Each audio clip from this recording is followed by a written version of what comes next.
The Score, brought to you by Live Sport is back. Stay connected to DSTV to watch it.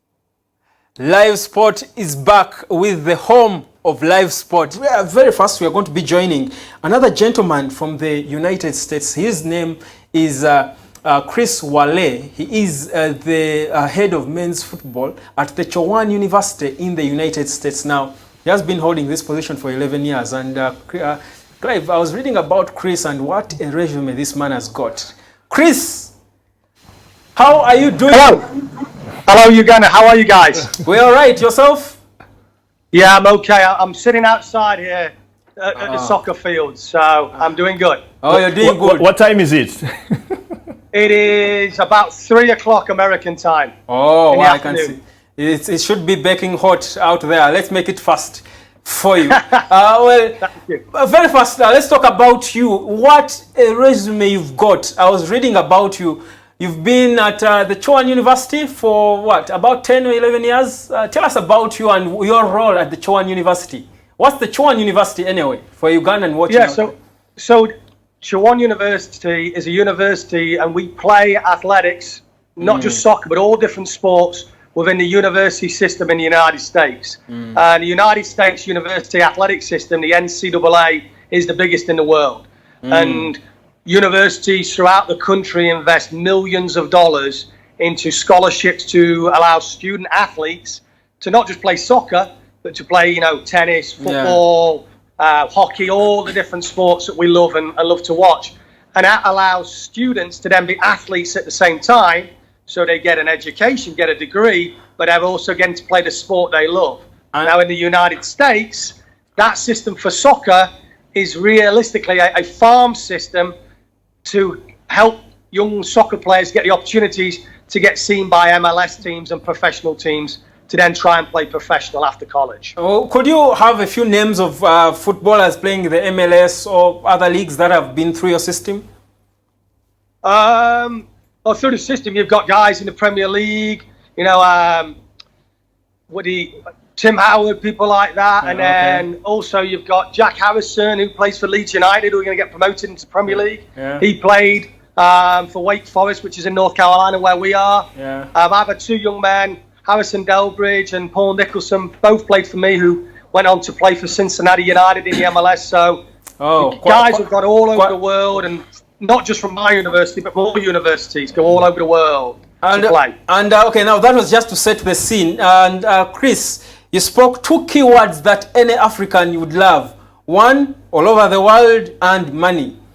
First of all, how you said your athletics system invests millions of dollars in, universities invest millions of dollars in the university systems to help young footballers become students become athletes as well. And how on earth can our Ugandan young footballers tap into these scholarships that this university provides?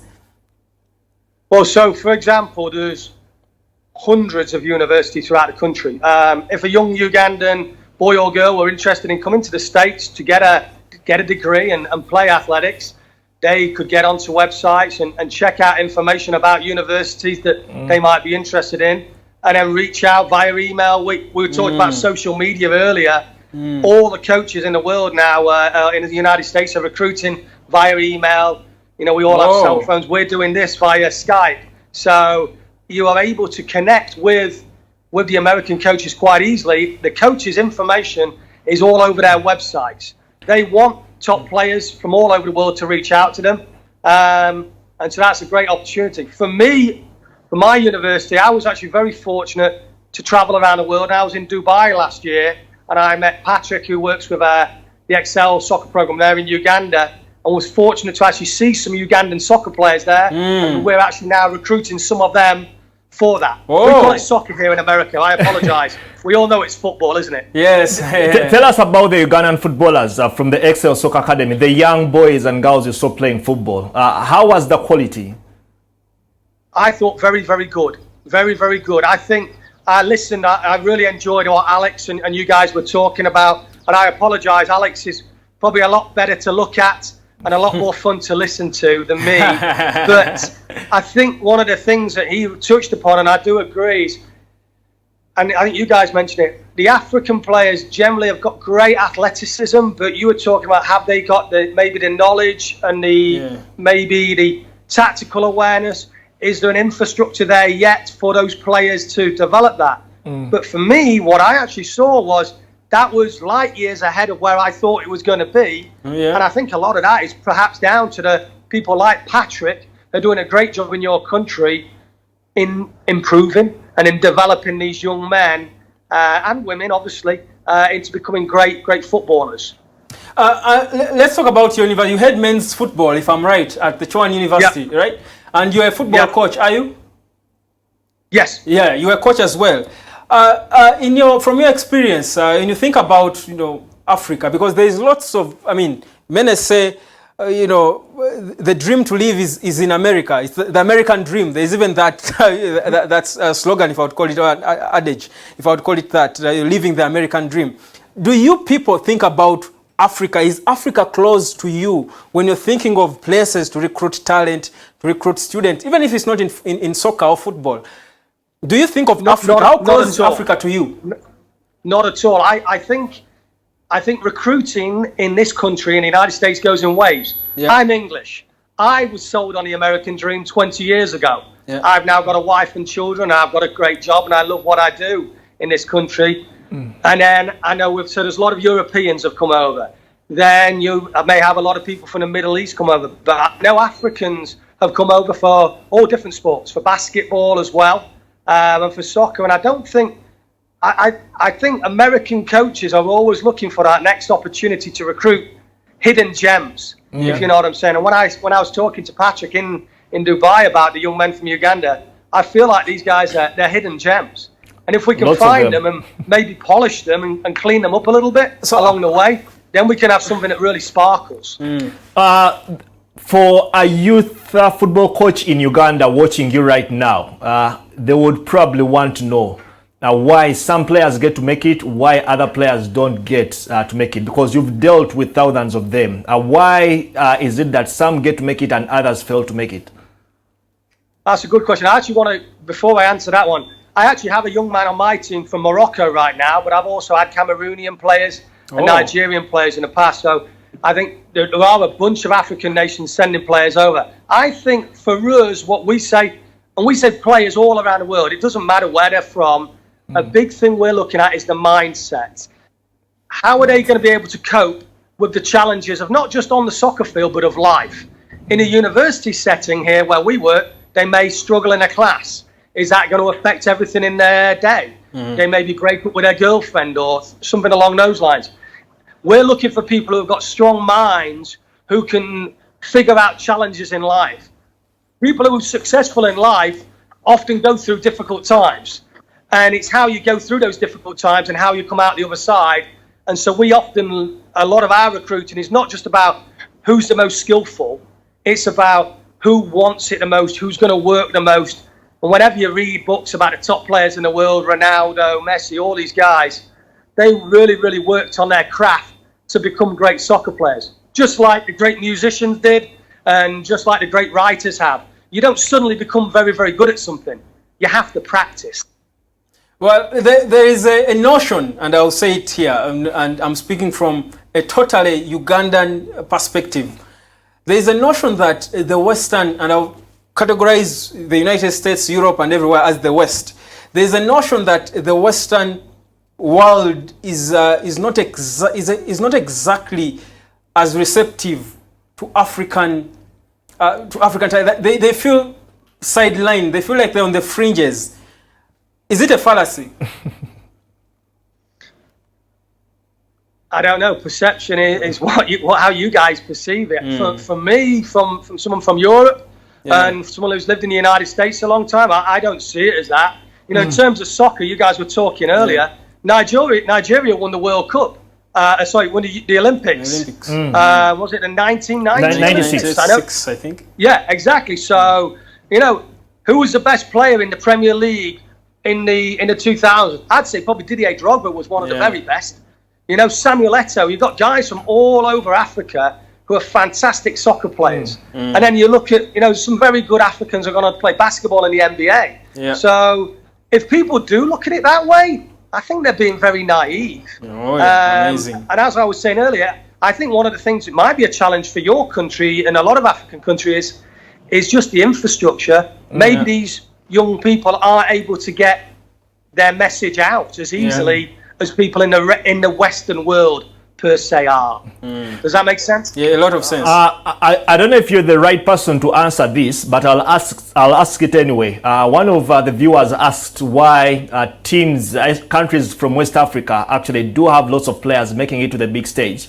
And it's not the same story with countries from East Africa, probably Ghana in particular. You're a football coach who has probably done a lot of research and dealt with different players from different parts of the world. Why do you think that you have one part of the continent producing lots of talent and the other part of the continent is struggling to produce talent for the big stage? I'm probably not the right person to answer that question. One theory could potentially be things just go in waves. For example, you know, everybody's talking about French football right now and how the French are such great producers of talent. But for about 30 years, the French didn't win a World Cup. And nobody was interested in French football. It was all Italian football. And then German football, when the Germans, you know, were very successful in the World Cups. I think these things go in waves. So I think what hopefully your country can do is, can you continue to develop players and then potentially then your wave will come? Wow. It's perhaps, I don't know. There is a question here, isn't it? another question from the viewer. He probably doesn't know that you're European. He's telling me, ask the American gentleman, why is it fair for NCAA not to pay student athletes from their likeness and say... Yeah, that's a huge political question here in this country. We should spare the politics. The easy answer is the NCAA is amateur. We're amateur athletics. The students don't get paid. So they are given scholarships to help them pay for universities. Some of the universities they go to may cost $50,000 a year, and they are given scholarships to cover that, but they are not getting paid. And if they get paid, they are deemed as professionals. So that's probably the easiest way to describe it. So the reason they're not getting paid or selling jerseys is because they are playing amateur sports and they are having scholarships. So they're actually being paid they're being rewarded by giving them scholarships to study at the same time play. Exactly. Yeah, that's probably the way to look at it. Amazing. Thank you so much. I think that viewer just got that clearly. We have just in 2 minutes. Your university, the Chowan University, and you said it there, you're dealing now with Moroccan and Cameroonian kids. So if there's a Ugandan young kid out there has their talent in football, athletics, so any other discipline, how can they track your sponsorships? Is there, what's the website? Where do they go? Our university, and go online and look through the website and search for my info, and it's all up there. I'm personally going to be coming out to Uganda with Patrick, hopefully, if COVID dies down here within the next year or so. And I want to get kind of my feet on the ground and really see what's going on in your country. But then, let's say if a young man or a young lady's got an interest in going to a school in California or Chicago, they should just look at universities there and search through the internet and then email the coaches. And then the coaches are going to... We have numbers of staff on our university, teams. They'll speak to a head coach or an assistant and have a conversation with them, and then it's their opportunity to sell themselves to those coaches. But yeah, if there's any young men who are interested in our team, we've got a pretty good team. I think you said we were the best in the world. I wouldn't say we're that, but we've got a very good team. Just have them reach out to me, and I'd look forward to speaking to them. And I'm really excited about the opportunity to learn more about your country and your culture. The last one for me as you leave, do you have any plans of stepping out of university football, probably getting to the big stage like the MLS or something like that? I think we're all ambitious. Shall I leave it at that? Thank you so much. Well, let's pray for the Ugandan kids you got interested in Dubai. We do hope they make this bold move. I'm sure you don't have the names off head right now, or you wouldn't want to reveal.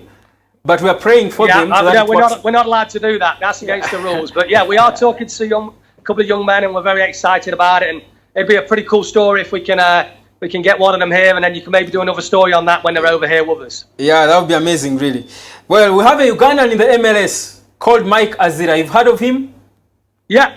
You know Mike Azira? You've heard of him? I don't know him. Oh, you've heard of him? I don't know him on a personal level now. Okay. But I've heard of him. Amazing. Watch him. That's a bit of the talent. We have more like him, even better. So, yeah, you should come to Uganda when COVID does spare us. Yeah, no, we're looking forward. We'll definitely get together. I'm interested, like saying, learning about your culture and your country. It'll be very fun. Amazing. Thank you so much, Chris Whalley.